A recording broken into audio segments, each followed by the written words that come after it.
एक बच्चे से सबसे कॉमन सवाल क्या पूछा जाता है? आप बड़े होके क्या बनोगे? Doctor, engineer, teacher, pilot, businessman, actor. Question हमेशा क्या बनोगे होता है। कभी ये नहीं पूछा जाता आप किस चीज़ को डीपली अंडरस्टैंड करना चाहते हो, किस टाइप की लाइफ जीना चाहते हो। हम प्रोफेशंस पूछते हैं, पर्पस नहीं। ये छोटी सी बात लग सकती है, लेकिन इसका इम्पैक्ट बहुत बड़ा है। धीरे धीरे आइडेंटिटी और ऑक्यूपेशन एक दूसरे में मर्ज होने लगते हैं। लोग कहते हैं मैं डॉक्टर हूँ, लॉयर हूँ, इंजीनियर हूँ। रेयरली लोग कहते हैं मैं एक ह्यूमन बीइंग हूँ जो फिलहाल इंजीनियरिंग कर रहा है। ऑक्यूपेशन रोल से आइडेंटिटी बन जाए और फिर जब रोल थ्रेटन होते हैं, आइडेंटिटी भी थ्रेटन होने लगती है। ह्यूमन स्टेटस को बहुत ज़्यादा इंपॉर्टेंस देते हैं। स्टेटस रिसोर्स लाता है, रेस्पेक्ट लाता है, अपॉर्चुनिटीज़ लाता है। इवोल्यूशनरी पर्सपेक्टिव से देखें तो ये लॉजिकल है। ग्रुप्स में हाई स्टेटस इंडिविजुअल्स को सर्वाइवल एडवांटेजेस मिलते हैं। हम करियर चूज कर रहे होते हैं या स्टेटस सिंबल्स चूज कर रहे होते हैं। एक सोसाइटी में अगर डॉक्टर प्रेस्टिजियस होता है, दूसरी में एंटरप्रेन्योर, तीसरी में गवर्नमेंट ऑफिसर, चौथी में आर्टिस्ट। अगर प्रेस्टीज कल्चर के साथ चेंज हो सकता है, तो क्या प्रेस्टीज ऑब्जेक्टिव रियलिटी है या सोशल एग्रीमेंट? आज दुनिया में मिलियंस लोग ऐसी जॉब कर रहे हैं जिन्हें वो पर्सनली एंजॉय नहीं करते हैं, लेकिन वो कंटिन्यू करते हैं। क्यों? Money, security, responsibility, family, social respect, ये सब वैलिड रीजंस हैं। क्या करियर सक्सेस और लाइफ सेटिस्फेक्शन सेम चीज़ है? बहुत सक्सेसफुल लोग अनहैप्पी भी होते हैं और बहुत ऑर्डिनरी करियर वाले लोग डीपली फुलफिल्ड भी होते हैं। तो फिर हम किस रेस में भाग रहे हैं और किस लाइन की तरफ?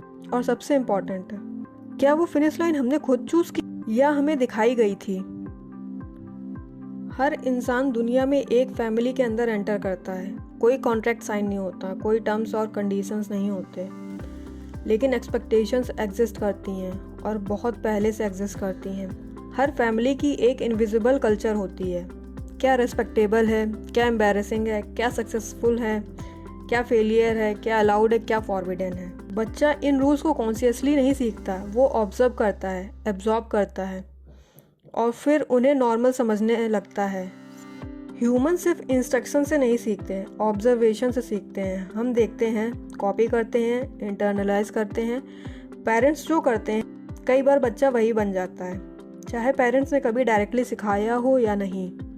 बहुत सारे पेरेंट्स जेन्युइनली अपने बच्चे के लिए बेस्ट चाहते हैं, लेकिन बेस्ट की डेफिनेशन कहाँ से आती है?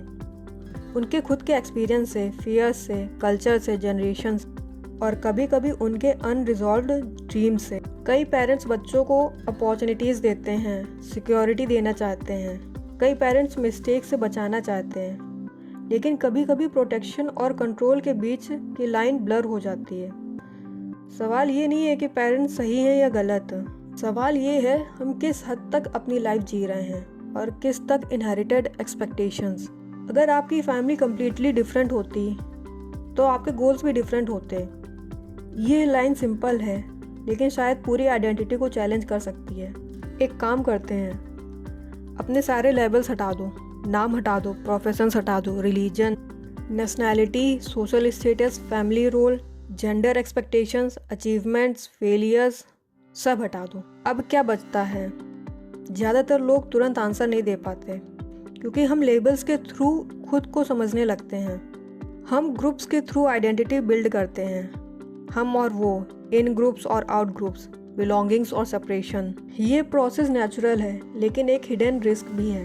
कभी कभी लेबल रियलिटी से ज़्यादा इम्पॉर्टेंट हो जाते हैं, और जब लेबल इम्पॉर्टेंट हो जाते हैं, हम एविडेंस से ज़्यादा आइडेंटिटी को डिफेंड करने लगते हैं। इसीलिए इंटेलिजेंट लोग इरेशनल बिलीव्स होल्ड कर सकते हैं। प्रॉब्लम इंटेलिजेंस की नहीं, आइडेंटिटी की होती है। अगर कोई बिलीफ आपकी आइडेंटिटी का पार्ट बन जाता है, उससे क्वेश्चन करना इमोशनली डिफिकल्ट हो जाता है।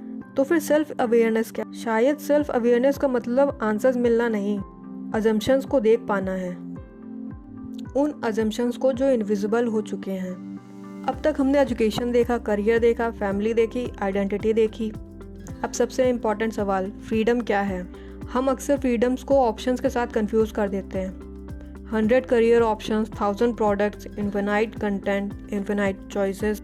चॉइस और फ्रीडम सेम चीज़ें नहीं हैं। अगर सारे ऑप्शंस एक ही अजम्पशंस के अंदर एग्जिस्ट करते हैं तो क्या हम ट्रूली फ्री हैं या सिर्फ सेम मेज़ के अंदर डिफरेंट पाथ्स चूज़ कर रहे हैं। एक फ़िश पानी को नहीं देख सकती क्योंकि पानी हर जगह है। हम भी अपने कल्चर अजम्पशंस को नोटिस नहीं करते क्योंकि वो हर जगह है। रियल फ्रीडम शायद अजम्पशन से बाहर निकलना है और ये काम बहुत डिफ़िकल्ट है क्योंकि ह्यूमन ब्रेन सर्टेनिटी को प्रेफर करता है। एम्बिग्विटी अनकंफर्टेबल लगती है, क्वेश्चंस अनकंफर्टेबल लगते हैं, लेकिन ग्रोथ अक्सर सर्टेनिटी से नहीं क्यूरियोसिटी से आती है। शायद आपकी लाइफ का सबसे इम्पोर्टेंट क्वेश्चन ये नहीं कि मैं क्या बनना चाहता या चाहती हूँ, ये होना चाहिए जो मैं बनना चाहता या चाहती हूँ उसका सोर्स क्या है। क्या वो डिज़ायर मेरा है या इनहेरिटेड है? क्या वो ड्रीम्स मेरे हैं या बोरोड हैं? क्या वो फियर मेरा है या पास डाउन है? ये वीडियो आंसर्स देने के लिए नहीं थी, ये क्वेश्चंस दिखाने के लिए थी। क्योंकि कभी कभी सबसे पावरफुल डिस्कवरी एक नया आंसर नहीं होता है, एक नया क्वेश्चन होता है। और शायद आज के बाद जब आप अपनी लाइफ को देखो तो आप सिर्फ चॉइसेस को ना देखो, उन अजम्पशंस को भी देखो जो चॉइसेस के पीछे छुपे हुए हैं। क्योंकि हो सकता है आपकी ज़िंदगी का सबसे इम्पॉर्टेंट डिसीज़न वो नहीं जो आप कल लोगे, वो डिसीज़न हो जिसे आपने कभी डिसीज़न समझा ही नहीं। और शायद अवेयरनेस का मतलब पूरी फ्रीडम नहीं होता, लेकिन अवेयरनेस के बिना फ्रीडम मुमकिन भी नहीं। The life you never chose, शायद उससे कम्प्लीटली एस्केप करना इम्पॉसिबल है, लेकिन उसे देख पाना, वहीं से कॉन्शियस लिविंग शुरू होती है और वहीं से एक नया सवाल पैदा होता है। अगर आप आज दोबारा शुरू करते और आपको सब कुछ खुद चूज़ करना होता तो आप कौन होते?